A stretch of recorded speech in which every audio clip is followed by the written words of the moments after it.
Fire, what you're saying? Yeah, fire key. Ready, you know? Give Ser- thanks. serious thing. We are here again, bald head in the dread. Have to remind the people we are outside October. Look at me, fire. We outside August August 25th, 25th.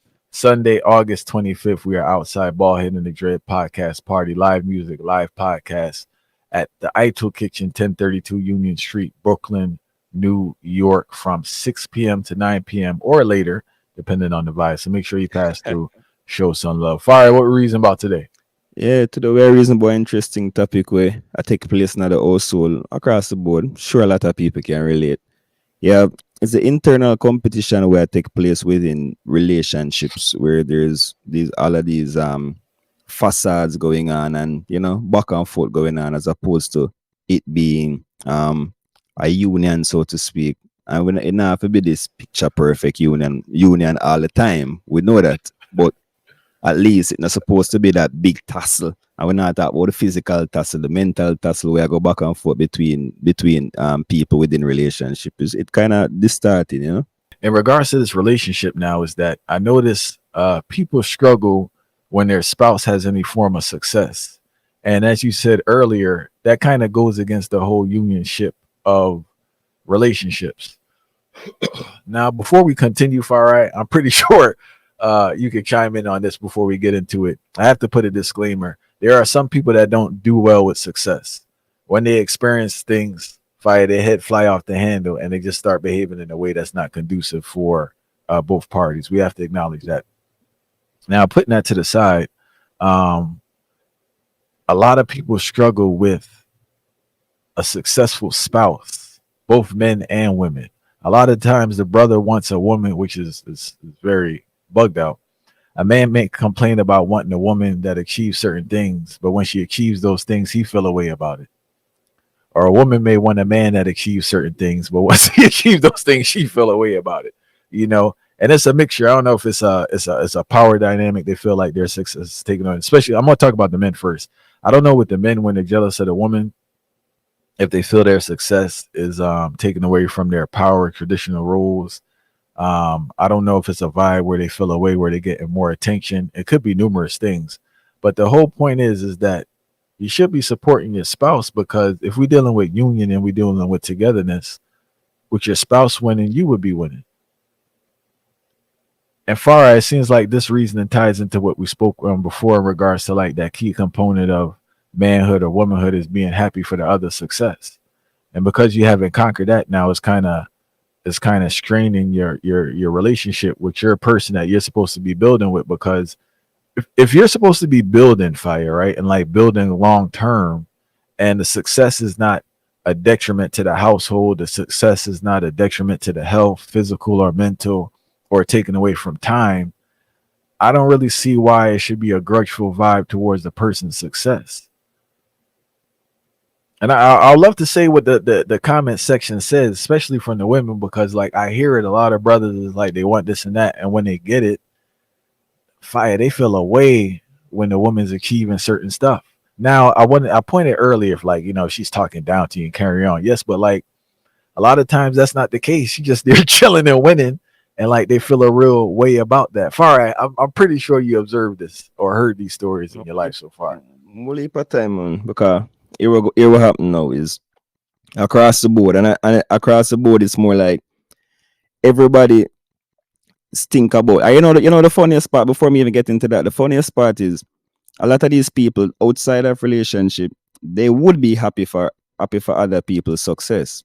But it's more like once it come to their relationship now and the person striving within their relationship, is almost like it take away from what they will achieve, because it's a concept like this, It's a very simple concept. If you there's a potential that if you go out there and become successful and I'm not successful to the level that you are, then you might leave me, you might neglect me, and all of that we've probably worked on together won't be a facade. Sorry, won't be a thing anymore. So it's almost like them feel left behind now and feel left out. So your success is either your success make them feel left out, And I feel like that's a weird phenomenon. And I don't and I know why it's still, and it's no, it's a self-esteem. It's a self-esteem issue. So it's not just a thing where it just exists. It's a self-esteem issue. And then the major part behind it now, the root cause of this now is that a lot of people don't understand that when it comes to relationship, your partner is not your life. Your partner is a part of your life. So, and that is the whole deal, our deal now. So it's almost like, okay, this person gone up, they're gonna become successful, gonna strive.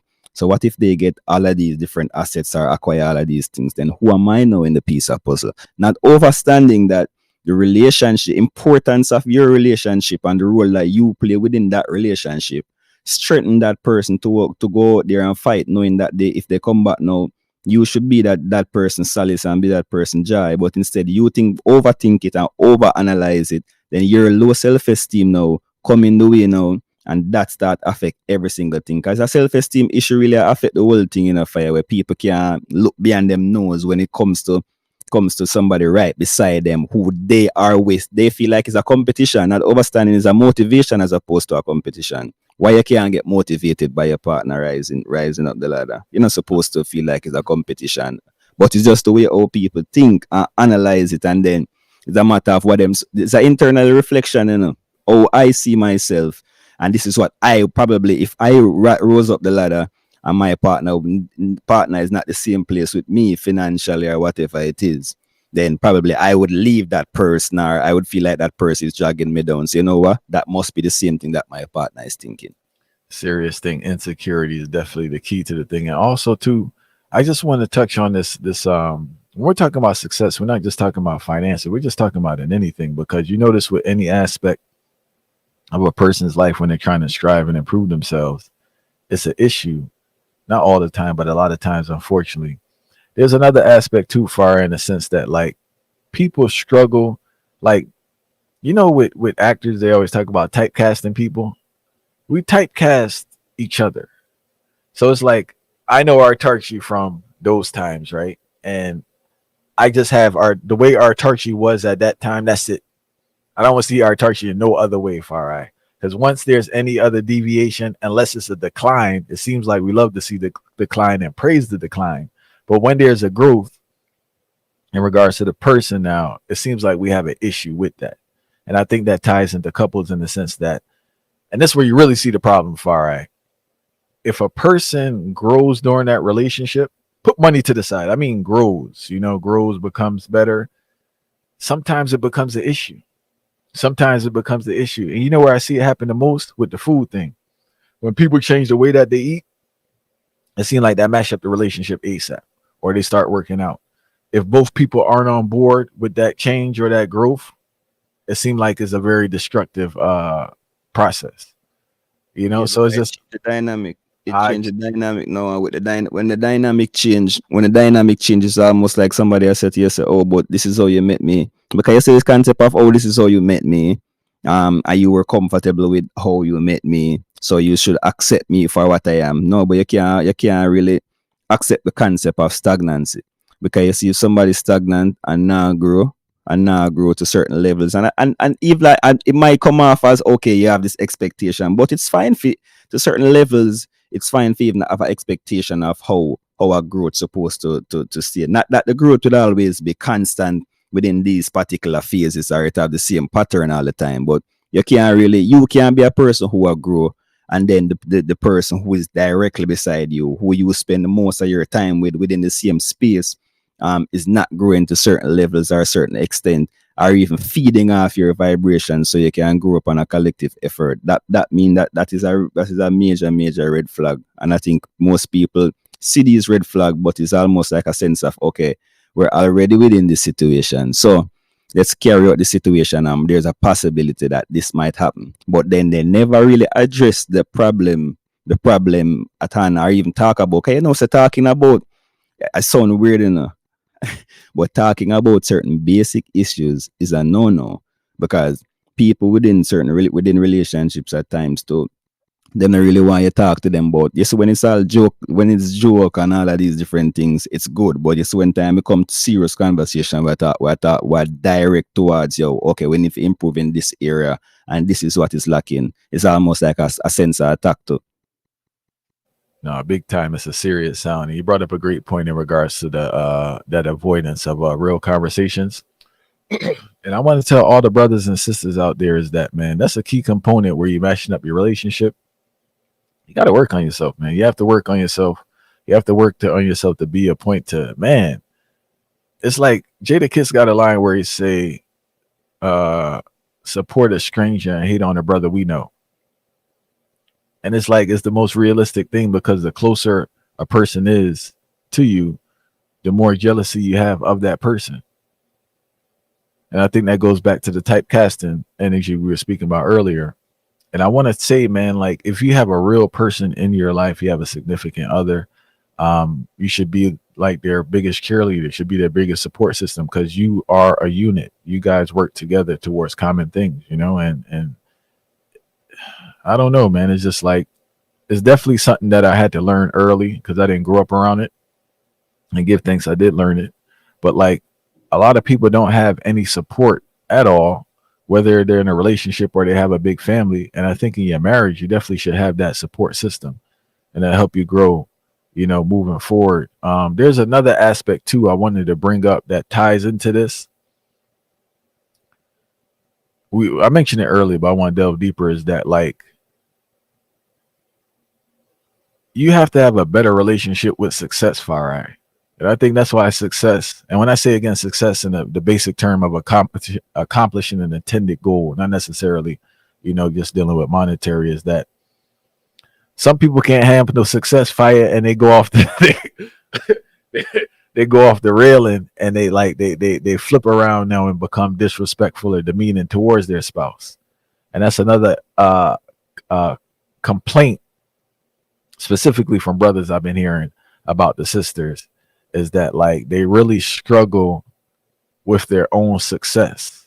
But it's not really it's not really it's not really a thing where them aware of enough fire. So I really want to call that out, you know, because especially when it comes to the sisters to the corporation drive such aggression in them and after spending so many hours 9 or 8 9 hours 10 hours a day towards the mission of the corporation, that transition back to the relationship is not such an easy thing to do. It might seem like it's an easy thing to do, but it's really difficult. So most of the sisters now tend to have a certain masculine traits now, and when it comes towards them dealing with an actual male who have these natural masculine traits now within the relationship, it's very it's become a clashing type of thing. So just from that angle, and I want my sisters know it's not really an attack, it's just a observation across the board, or realizing certain times you realize they're you know when I'm used to talk about the soft girl era, there's not much soft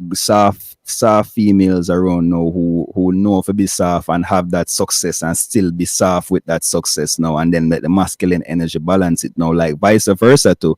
That are the males them not really know over portray masculinity because them start mix up this concept of ego and masculinity, and not understanding that masculinity and ego is not the same thing. And now them apply this egotistical and condescending type of behavior within the relationship, and then that now lead. Imagine having a female with masculine traits from a corporation, bringing that in a relationship, and a man now bringing that egotistic, that type of clashing now. So almost like we're doing our own things, and then when we strive now, that's when the internal competition start. Now imagine our soul with internal competition. It's just chaos because you see a person right this every single time. That person have a thought in their mind. You have a thought in your mind. The environment become toxic. And then that toxic environment now start lead to a spiral to all different type of things now. And then you realize the relationship break down even further. Because I want to tell you in fire, contrary to belief where a lot of people talk about this marriage thing and love. Most people don't marry for love. And that's a facade. Most people married so that they can get by, and there are certain benefits that come with marriage, and it's a matter of okay, we can pay the bills, collect two of us together, can pay the mortgage, we can pay the rent, we can do this. But if it was me alone, I couldn't survive. So that's the main reason why most people married. It's not like there is any other. There, like love is the ultimate source. I really want to get that out of the brain. And I want to touch on something you said earlier. I'll give thanks for the clarification. Is that because the environments we're in are so competitive, it's hard for people to turn off that competitive nature when they come in the house. And that's why most people competing and mashing up everything that's going on because there's a constant competition and constant trying to outdo each other because their standard or what they base success on leads them to behave in that manner. They don't have like their concept is so their mind is so saturated with the capitalistic ideology. Everything is I have to win, I have to outdo the other person. Coming to their own spouse, fire, even their own kids. They there trying to outdo their own kids and carrying on. Everything is this constant competition. And they can't have a healthy relationship because they're always competing. But as I said, you can't blame them personally because it is uh, a victim of the system in a sense because you're in that environment all the time and it's like you really have to work on yourself or remove yourself. If you're in that environment, can you really turn it off? I think that's what a person has to ask them how deep you are in that environment. Maybe you could be in the environment, but you can't be so deep in it, because to survive in that, you have to be a certain type of way, and that doesn't work well in the household. And I think that's what we're seeing right now in regards to the conflict with relationships is is a result of the environments, the corporate environment you have to work in, and it being so competitive. And it's like, how do I turn that competition off, in my personal life? Um, yeah, if I don't know, man. I just those listening, we give thanks for those listening, but I really encourage you to kind of work something out with your spouse where you guys are supporting each other because the marriage thing out here seem like it's rough fire. Marriage thing seem like it's rough. And there are a lot of issues going on, but these are one of the issues. Brothers, it's okay if your lady's winning. You get what I'm saying? And women, it's okay if your man's winning. And also, too, man, you have to be like, if someone's making positive progress, don't be offended by it. Look at it for a form of inspiration, and use it that you yourself can kind of take up that journey and work to improve on yourself. And also, man, like you got to ease up with all the excitement when things go good for you. Some people get way out of hand when things go good for them. Fire. You need to tone it down, enjoy it, celebrate it. But you gotta keep a certain balance to you. I think sometimes we get unbalanced because I remember a Rastafari elder told me money could be too much for you.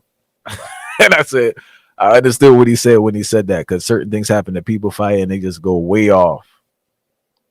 No, that is it. That is it too. And then there's a component of most relationship where it's like if one person further above the other person is almost like the person in front feel like that person is weighing them down, and then the person who is behind now feel like that person is leaving them. So it's always like within the mind there's such a big gap within the mind, and that is hard to catch up to. And I feel like a lot of people need to understand this stuff. You see, there's one thing. There's a difference in loving a person, and there's a difference in actually having somebody who you can connect to on a soul level. I feel like most people, from a relationship standpoint, need to understand. Say you have to try attack, reach to that. Never say attack. Try to get to that soul level because once you have that soul connection, then you will understand that there's that different drive. And as they say, you have a person who is that time to lead, and even you as the leader know, so within certain instances you have to make that sacrifice and just step to the back sometimes just for the greater good. And I know it might be the roughest thing because I can personally attest to that. That is very hard to know that you might have more knowledge in this area, might be more suitable to lead, but within certain timing of that whole thing, you have to do that for the greater good to see make. I remember in a sacrifice in a relationship, but I still want to encourage the people, do not sacrifice yourself.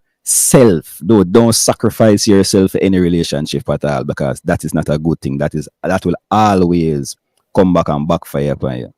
No, serious thing. I just want to touch on what you touched on before we leave is that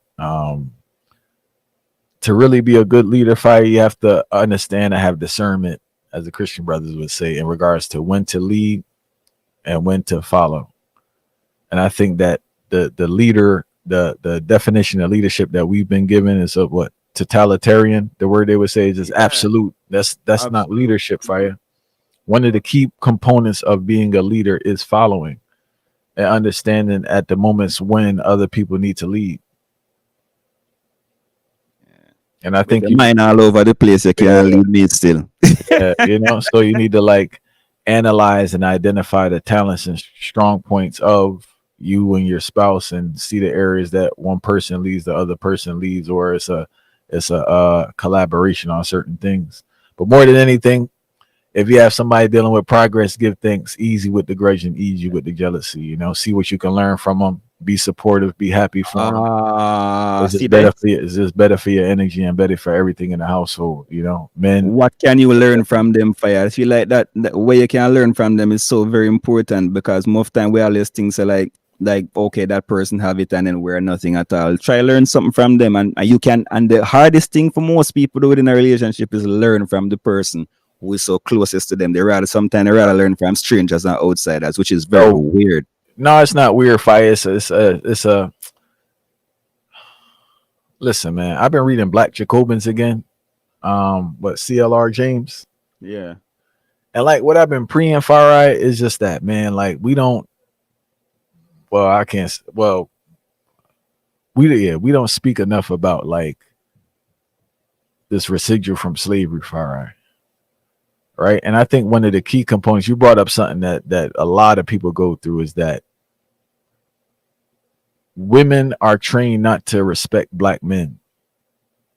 So you have to be like on some different level of achievement for them to just listen to what you have to say. Because many men can attest to this fight. You can tell them the same exact thing, but it has to come from somewhere else Yep. for it to be processed. Yep. Somebody that just don't have a lot of melanin and maybe a little label to their name. And I think you have to be understanding of that so you don't get frustrated and offended by it. It's just groom. It's not even their fault. Or black men with black women, same way. A lot of black men have an issue taking information from black women, Farah. Mm-hmm. Yeah, Feel like they just can. going on. That's I think, yeah. and I think they try to generalize. Yeah, you may have come across someone with attitude, but all of them don't have attitude. The gist of the That's thing the is fact. you have an issue taking any form of information from a woman. I don't know if it's mother issues, I don't know what's going on, but you have an issue, and therefore, if you're getting game or you're getting something that's beneficial, you're locked off already because it's coming from that particular source. Mm-hmm. So, like, you got to have more respect for your brothers and sisters and understand they are brilliant too, regardless of what everyone else says. And there are things you can listen to. There may be things that don't make sense, but there are other things that make sense that can apply. And those are the things that you need to apply. You can't just cut them off and disregard them, no. The key is to just listen, man. Not hear, just listen. And that's the key. Listen. And stop feel like everything your partner say, you don't have a response all the time to. Sometimes you can just listen and observe and really take a time to analyze it, and then you just see oh you can go forward with it, yeah. No, serious thing. And we give thanks for everyone supporting from those times to now. Fire, we give thanks for the reason. I have to remind the people we are outside Sunday, August 25th, Ballhead in the Dread podcast party, live podcast, live music. Will be at the Ito Kitchen, 1032 Union Street, Brooklyn, New York. Also have to remind the people, save the date, groundings with my brothers and sisters. I Never Knew TV's Holistic Health Conference on October 12th in Philadelphia. More information will be coming soon.